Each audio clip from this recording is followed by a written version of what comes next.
Media మిత్రులకు కూడా నేను అడుగుతున్నా, మీ సంఘాలు ఏవైతున్నాయో సంఘాల నాయకులను కూడా అడుగుతున్నా, ఎవరో జర్నలిస్టులు లిస్ట్ ఇవ్వండి. జర్నలిస్ట్ అనే పదానికి డెఫినేషన్ ఏందో ఇవ్వండి, ఆ లిస్ట్ ఇవ్వండి. ఆ లిస్టులో ఉన్నోళ్ళు ఇట్లా తప్పు చేస్తే ఏం శిక్షిస్తారో మీరు నిర్ణయించండి. ఆ లిస్టులో లేనోడు జర్నలిస్ట్ కాడు, జర్నలిస్ట్ కానోడిని క్రిమినల్ కిందనే చూస్తాము.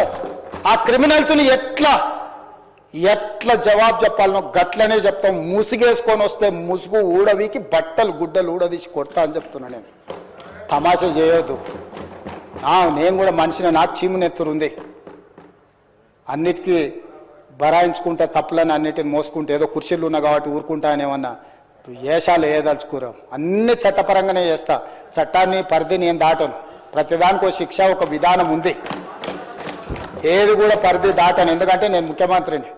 చట్ట పరిధిలోనే అన్ని శిక్షలు ఉంటాయి. జర్నలిస్టులకు కూడా నా సూచన, ఎవరు జర్నలిస్ట్